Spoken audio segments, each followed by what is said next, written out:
अस्सलाम वालेकुम दोस्तों, अल्लाह पाक ने हर नबी और हर पैगंबर को अपनी हकानियत और सदाकत साबित करने के लिए इन्हें मोजज़ात अता किए। हर कौम के अहबाब और मुतालियात के लिहाज से हर नबी को मोजज़ा बख्शा गया।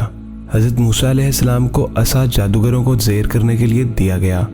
हज़रत ईसा अलैहिस्सलाम को मुर्दा ज़िंदा करने और अमराज में मुब्तला अशख़ास को बीमारियों से निजात दिलाने के मोजज़ात अता किए गए। पैगंबर आज़म और नबी आखिरुल ज़मा पैगंबर हज़रत मोहम्मद मुस्तफ़ा सल्लल्लाहु अलैहि वसल्लम को भी बहुत सारे मोजज़ात से नवाजा गया, जिनमें से सबसे बड़ा और ज़िंदा मोजज़ा कुरान मजीद है। आप सल्लल्लाहु अलैहि वसल्लम के नबूवत का दायरा कार एंड ऑफ टाइम तक रहना था, क्योंकि हज़रत मोहम्मद मुस्तफ़ा सल्लल्लाहु अलैहि वसल्लम को कुरान मजीद की सूरत में जो मोजज़ा अता फरमाया गया, इसकी तालीमात को भी एंड ऑफ टाइम तक वैलिड रहना था। बल्कि अल्लाह पाक का ये बेहतरीन मोजज़ा हम आजकल के मॉडल ज़माने में बरूए कार देखते हैं। कोई भी आला से आला तालीम याफ्ता शख्स जब अपने तासुबात और अपनी पसंद और नापसंद की ऐनक उतार कर मुकम्मल गैर जानिबदारी से कुरान मजीद का मुकम्मल मुतालिया करता है, इसको जदीद अलूम की कसौटी पर परखता है, तो वो ये जान लेता है कि ये कलाम इलाही है और यही सच है।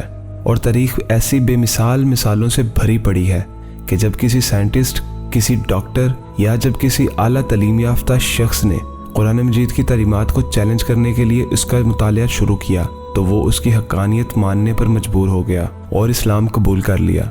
दोस्तों, आज की वीडियो में हम आपको एक इंडियन मशहूर यूट्यूबर रिएक्शन कोडी का अहवाल बताने वाले हैं, जो अपने लाखों फैंस में मुख्तलिफ वीडियोज़ रिएक्शन देने से मशहूर थी। कुरान मजीद की सूरह रहमान पर रिएक्शन देने ने इसकी ज़िंदगी को बदल डाला और इसने इस्लाम कबूल कर लिया। सूरह रहमान की जमालियाती खूबसूरती ने इनकी कल्बी हालत कैसे बदल डाली और इन्होंने इस्लाम कबूल किया, ये इन्हीं की ज़ुबान में हम आपको सुनाएंगे, इसलिए वीडियो को लास्ट तक ज़रूर देखिएगा। दोस्तों, मैं हूँ सैयद अली हैदर और आप देख रहे हैं फैक्ट्स विद शानी। दोस्तों, हमारी ये बहन रिएक्शन कोडी के नाम के चैनल से मशहूर थी। ये पहले हिंदू हुआ करती थी, लेकिन अब माशाल्लाह ये मुसलमान हो चुकी हैं। यूट्यूब पर इनकी वजह शोहरत मुख्तलिफ वीडियोज़ पर अपना फेस रिएक्शन देना था और उनके लाखों फ़ैन थे।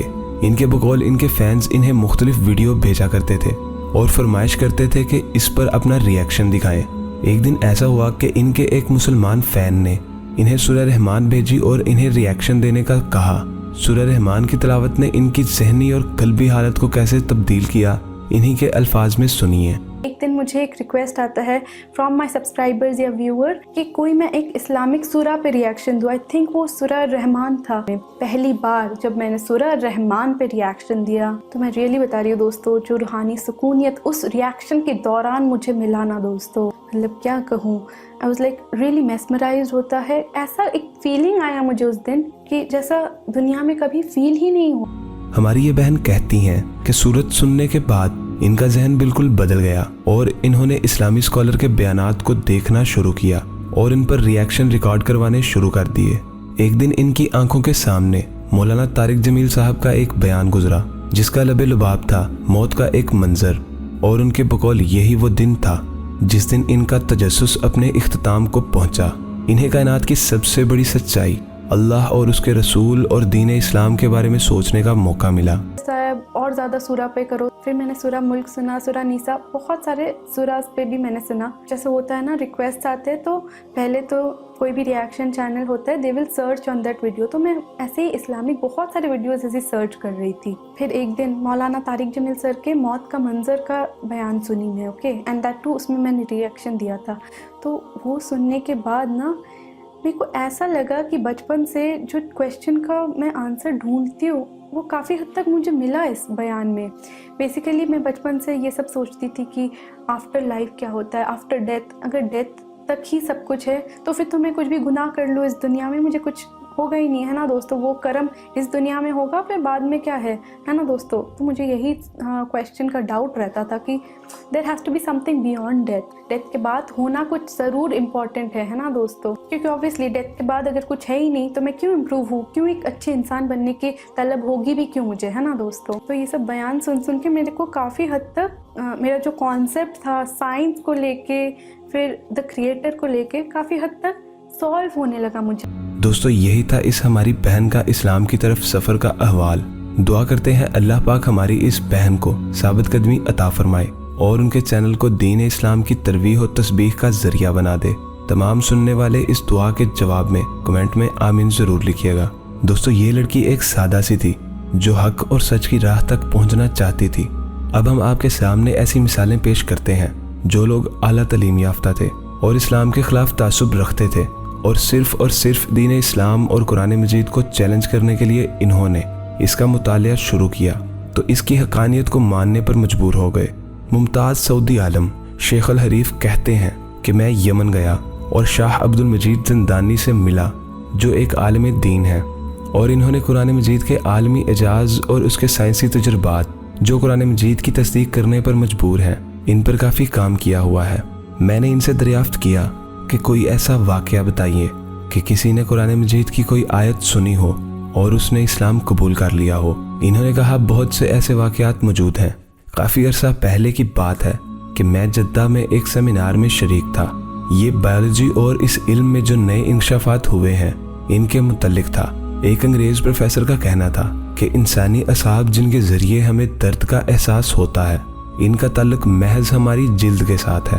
और इन्होंने मिसाल दी कि जब इंसानी जिस्म पर इंजेक्शन लगता है तो दर्द का एहसास सिर्फ जिल्द को होता है और बाद में ये दर्द भी ख़त्म हो जाता है। इस प्रोफेसर की बातों का खुलासा ये था कि इंसानी जिस्म में दर्द का मरकज़ व महवर सिर्फ और सिर्फ जिल्द ही है, मतलब बाद में चमड़ी और हड्डियों को दर्द महसूस नहीं होता। शेख ज़िंदानी कहते हैं, मैं खड़ा हुआ और कहा कि प्रोफेसर, आप ये जो अपनी तरफ से नई तहकीक लेकर आए हैं इनसे 1400 बरस पहले ही आगाह हैं। इस पर प्रोफेसर ने कहा कि ये कैसे हो सकता है, ये बिल्कुल नई रिसर्च है जो तजुर्बात पर मुबनी है और ये तो 20-30 साल पहले किसी के इल्म में भी मौजूद नहीं थी। तो शेख ने इनके सामने कुरान मजीद की एक सूरत पढ़ी। कुरान मजीद में अल्लाह ताला फरमाता है कि जिन लोगों ने हमारी आयतों से कुफ्र किया इन्हें यकीनन हम आग में डाल देंगे। जब इनकी खालें पक जाएंगी तो हम उनके बदले इन्हें और खालें देंगे ताकि वो अजाब चखते रहें। बेशक अल्लाह पाक ज़बरदस्त और बड़ी हिकमत वाला है। शेख ज़िंदानी कहते हैं, इस आयत से 2 चीज़ों का पता चलता है। नंबर 1 कि इंसानी स्किन यानी इंसानी खाल को उगाना मुमकिन है, यानी कुरान मजीद ने प्लास्टिक सर्जरी और कॉस्मेटिक्स स्किन की तरफ इशारा दिया। और दूसरी बात ये कि जब अहले जहन्नुम की जिल्द जल जाएगी और अल्लाह पाक इन्हें नई जिल्द और खाल देंगे ताकि वो अजाब का मज़ा चखते रहें, तो मालूम हुआ कि दर्द का मरकज़ जिल्द है। यानी जब अहले जहन्नुम की जिल्द और खाल नहीं होंगे तो उन्हें दर्द का एहसास नहीं होगा। शेख कहते हैं कि जब मैंने इस आयत का तर्जमा पेश किया तो वो प्रोफेसर सेमिनार में मौजूद डॉक्टर और प्रोफेसरों से पूछने लगा, क्या ये ट्रांसलेशन दुरुस्त है? तो सब ने कहा कि ये तर्जमा ठीक है। तो वो हैरान और परेशान होकर खामोश खड़ा हो गया और फिर इसने फरमाइश की कि इसे कुरान मजीद का वो तर्जमा दिया जाए। तो शेख कहने लगे, मैंने इसे इंग्लिश ट्रांसलेशन वाले तर्जमे वाला एक कुरान मजीद दे दिया। शेख कहते हैं कि इस वाक़या के कई साल बाद एक सेमिनार में मुझे वही प्रोफेसर मिला और उसने कहा कि मैं कुरान मजीद का मुतालिया करता रहा हूँ और अल्हम्दुलिल्लाह अब मैं मुसलमान हूँ। और इतना ही नहीं बल्कि मेरे हाथ पर 500 से ज़ायद लोगों ने भी इस्लाम कबूल कर लिया है। और ये भी कुरान का मोजज़ा है कि जब भी कोई तहकीक की जुस्तजू से इसका मुतालिया शुरू करता है तो हक को पा लेता है। दोस्तों, वीडियो अच्छी लगने की सूरत में इसे लाइक करें, कमेंट करें और अपने दोस्तों के साथ शेयर करें। और जिन्होंने अभी तक हमारे चैनल फैक्ट्स विद शानी को सब्सक्राइब नहीं किया वो इसे सब्सक्राइब करते हुए बेल आइकन पर क्लिक करके ऑल नोटिफिकेशन को अनेबल कर लें। मिलते हैं एक नई वीडियो के साथ, तब तक के लिए खुदा हाफिज़।